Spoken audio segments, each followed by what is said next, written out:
नमस्कार दोस्तों, बहुत स्वागत है आप सभी का हमारे इस ख़ास कार्यक्रम में। और हर वक्त हम आपसे कुछ ना कुछ बेहतर बात करने की कोशिश करते हैं और कुछ विशेष आप तक पहुंचाने के लिए प्रयासरत रहते हैं।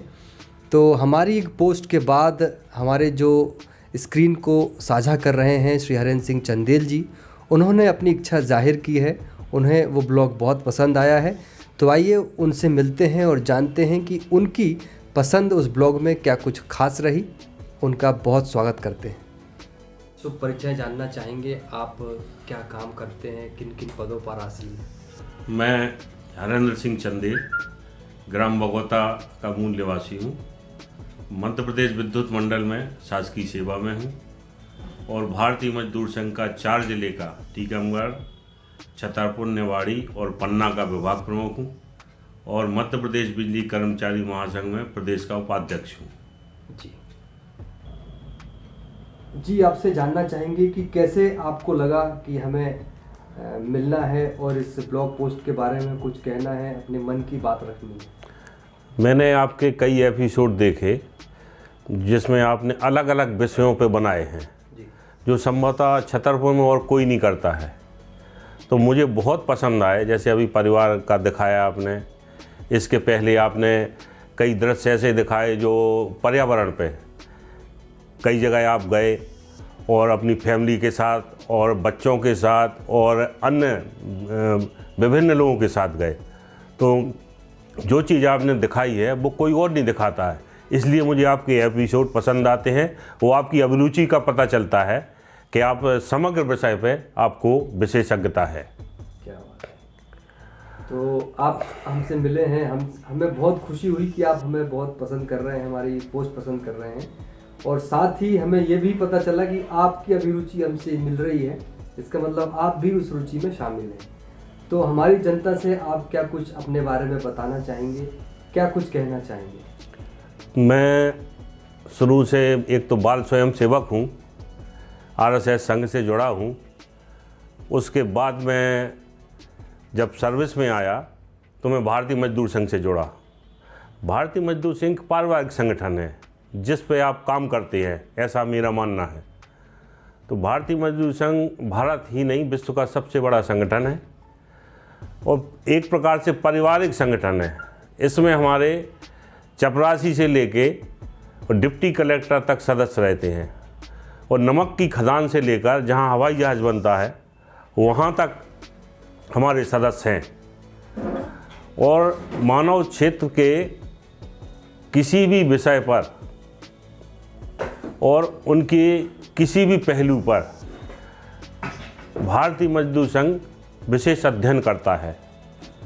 अकेला वेतन बढ़वाना, बोनस बढ़वाना, भत्ते बढ़वाना, मानदेय बढ़वाना ये भारतीय मजदूर संघ का काम नहीं है। भारतीय मजदूर संघ 25 मार्च को गणेश शंकर विद्यार्थी बलिदान दिवस भी मनाता है, 23 जुलाई को अपना स्थापना दिवस भी मनाता है। बाल गंगाधर तिलक की जयंती पर भारतीय मजदूर संघ का 23 जुलाई 1955 को भोपाल में गठन हुआ था। और ये बताकर मुझे हर्ष हो रहा है कि भारतीय मजदूर संघ के पहले सदस्य श्रीमान अटल बिहारी वाजपेयी थे, बाबूलाल गौर थे और कुशाभाऊ ठाकरे थे। तो भारतीय मजदूर संघ ने भारत के लिए 3 रत्न दिए हैं। अटल जैसा लोकप्रिय प्रधानमंत्री नहीं हुआ, बाबूलाल गौर जैसा कोई मुख्यमंत्री नहीं हुआ और कुशाभाऊ ठाकरे जैसा कोई भारतीय जनता पार्टी अध्यक्ष नहीं हुआ। ये सत्य बात है। इसके अलावा हम 28 अगस्त को पर्यावरण दिवस मनाते हैं, अमृता देवी बलिदान के ऊपर। फिर 14 अक्टूबर को हम ठेंगड़ी जी की पुण्यतिथि पर समरसता दिवस मनाते हैं और 12 दिसंबर को हम बाबू गेनू के बलिदान दिवस और स्वदेशी दिवस भी मनाते हैं। ये हमारे एक 6 कार्यक्रम होते हैं जो पूरे वर्ष हम लोग मनाते हैं। उसी में हमारा एक 17 सितंबर को राष्ट्रीय श्रम दिवस है। हम भगवान विश्वकर्मा को, जो विश्व के प्रथम शिल्पी थे, सृष्टि के रचयिता थे, उनके बलिदान दिवस पर, बलिदान दिवस पर उनकी जयंती पर हम राष्ट्रीय श्रमिक दिवस के रूप में भगवान विश्वकर्मा की जयंती पर हम विश्वकर्मा दिवस मनाते हैं। और विश्वकर्मा दिवस पर हमने ऐसे श्रमिकों का सम्मान किया है जो कल्पना से परे है। जूता चप्पल सिलने वालों का आज तक किसी ने सम्मान नहीं किया होगा। मैंने उनका साल श्रीफल और माला से सम्मान किया। जब उनका सम्मान किया तो गदगद हो गए, उनकी आंखों में आंसू आ गए कि लोग मुझे 10 रुपये देने में बहस करते हैं, आज आपने मेरा सम्मान किया। हमने उनका सम्मान किया, समरसता दिवस में बैठ के भोजन करवाया, जो रोड पर झाड़ू लगाते हैं, नाली साफ करते हैं। हमने 17 सितंबर में ऐसे ही एक बेटी का सम्मान किया जो अपने जीवन से, अपनी मेहनत से अपने परिवार का खर्च चला रही है। एक बिटिया है गठेवरा की, यादव समाज से है, वो दोनों टाइम दूध बेच के अपने परिवार का खर्चा चलाती है। इस प्रकार से हमने कई ऐसे काम किए हैं जो भारतीय मजदूर संघ की परंपरा में है। कहीं ना कहीं पारिवारिक पृष्ठभूमि भी हमारे व्यक्तित्व को आगे निखारती है। तो आपके प्रेरणा स्रोत कौन हैं जिनसे आपको ऊर्जा मिलती है, जिनसे आपको लगातार अच्छे काम करने की शक्ति मिलती है? क्या कुछ आप उनके बारे में कहना चाहेंगे? हमारा परिवार बहुत सामाजिक परिवार है और भगोता में हमारे जो पूज्य दादाजी स्वर्गीय श्री दुर्ग सिंह थे, उनका भगोता में एक अच्छा सम्मान था और एक समाज सेवा में रहने वाले व्यक्ति थे। उनसे हमें बहुत प्रेरणा मिली।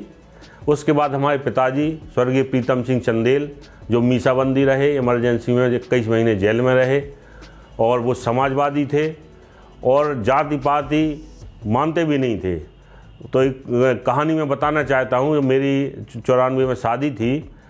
14 अप्रैल को पूरे ज़िले की अम्बेडकर जयंती मनाई गई थी। तो हमारे गांव में अहिरवार समाज के लोगों ने वहाँ खिचड़ी बनाई और सब लोगों ने खाई। तो मैंने पिताजी से कहा कि मेरी शादी है, आप यहाँ गांव में खिचड़ी मत खाना, नहीं तो शादी में दिक्कत आएगी। परंतु उन्होंने कहा कि हम तो ऐसा करेंगे, और उन्होंने जाके किया और मेरी शादी में अड़चन भी आई, परंतु उनने अपना मानव धर्म नहीं छोड़ा।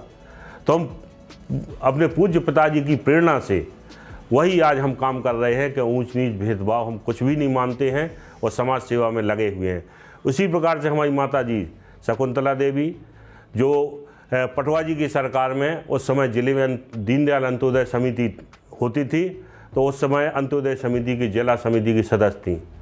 मेरी पत्नी ओम प्रभा चंदेल आज जो मध्यकर राष्ट्रोत्कर्ष समिति है संघ का, जो रजिस्टर्ड संस्था है, उसकी आज पहली महिला सदस्य है। ये हमारे लिए गौरव की बात है। इस प्रकार से हमारा पूरा परिवार समाज सेवा और अपने ग्राम विकास के लिए और दूसरों के हित के लिए हमेशा काम करता रहा है।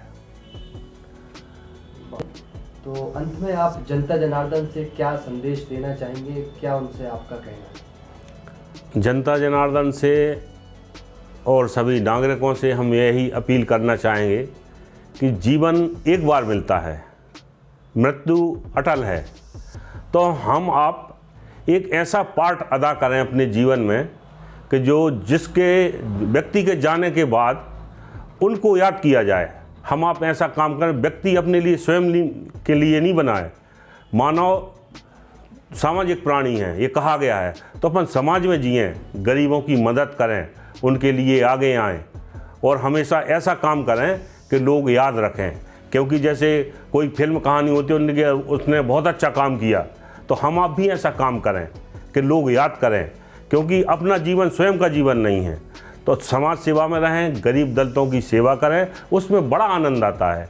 अपने बच्चों के या अपने परिवार का कोई जन्मदिन मनाते पैसे खर्च होते हैं, कभी गरीबों के साथ बैठ के मनाइए, वो आनंद मिलता है जो कभी आनंद नहीं मिलता। तो यही अपील हम करेंगे कि सभी लोग मनुष्य हित के लिए काम करें और हमारे संगठन से जुड़ें। हम उनके लिए तैयार हैं। भारतीय मजदूर संघ में आएँ आप, और हमेशा हम उनके लिए एक नई कहानी और नए काम के लिए हमेशा तत्पर रहेंगे। एक प्रश्न और मैं आपसे करना चाहूँगा। लोग कहते हैं कि जब भी हम मानव सेवा में जाते हैं तो बड़ा धन खर्च होता है, जब भी हम लोगों की मदद करते हैं तो काफ़ी घर में परेशानियां भी आती हैं। तो क्या आपको ऐसा लगता है कि कोई ऐसा चमत्कार है या कोई ऐसी दैवी शक्ति है या कोई पुण्य प्रताप है हमारे बुजुर्गों के, जो हमें पीछे से सपोर्ट करते हैं, हमारे लिए हमेशा खड़े हैं, आड़े वक्त मुसीबत के वक्त में वो एक चमत्कार बन के सामने आते हैं? तो क्या कोई घटना, कोई कहानी या कोई बात आप रखना चाहेंगे इस पूरी समस्या पर? बहुत अच्छा प्रश्न किया आपने क्योंकि मैं अगर समाज सेवा में कर रहा हूँ तो इसमें मेरे परिवार का पीछे से हाथ है, उनका आशीर्वाद है। चाहे हमारी पत्नी का हो, माँ बाप का हो या हमारे दादाजी का हो, अगर वो हमें सहयोग नहीं करेंगे तो हम कैसे समाज सेवा करेंगे। अगर हम कहीं जा रहे हैं और हमारी पत्नी अगर हमें सहयोग नहीं कर रही, जाने के लिए अगर मना कर देगी, हम कैसे समाज सेवा कर पाएंगे। तो ये वो भी बराबर की हिस्सेदार है। और ये सोचना गलत है कि अकेले ज़्यादा धन से ही समाज सेवा होती है। आप बहुत कम खर्चे से अच्छी समाज सेवा कर सकते हैं। आप कभी खिचड़ी बना के मजदूरों के साथ बैठिए तो कितना खर्च आएगा, आपको स्वयं आनंद आएगा कि ये भी एक समाज सेवा है। उनके साथ बैठने से ऊंच नीच का भेदभाव ख़त्म होता है। तो निश्चित ही इसमें हमारे परिवार के लोगों का हाथ है। अगर वो प्रेरणा ना दें, हमें सहयोग ना करें, तो हम कैसे आगे बढ़ पाएंगे। जो आज हम 4 जिले संभाल रहे हैं, विभाग प्रमुख हैं, वो बाहर दौरे के लिए जाते हैं, तो निश्चित ही परिवार के बड़े लोगों का आशीर्वाद और जो हमारे छोटे परिवार के सदस्य हैं उनका सहयोग रहता है। तो हम मानते हैं कि उनकी प्रेरणा से ही हम आगे बढ़ रहे हैं। तो बहुत बहुत धन्यवाद, बहुत शुक्रिया भाई साहब हमारे साथ बात करने के लिए, अपनी कहानी हमारे साथ साझा करने के लिए। और निश्चित रूप से हमारे जो लोग देख रहे हैं वो हमसे प्रेरित होंगे और वो भी चाहेंगे कि हम हमारे साथ स्क्रीन को वो साझा करेंगे। Thank you. धन्यवाद, आपका बहुत बहुत धन्यवाद कि इसी प्रकार के प्रश्नों के साथ और आपको इस प्रकार से उत्तर मिलेंगे और ऐसे ही कार्यक्रम आप बनाएं, अलग हट के बनाएं। इसलिए मैं आपके चैनल को आपको बहुत पसंद करता हूं और बहुत बहुत धन्यवाद देता हूं कि भारतीय मजदूर संघ के भी आपके लिए बहुत बहुत धन्यवाद, शुभकामनाएं।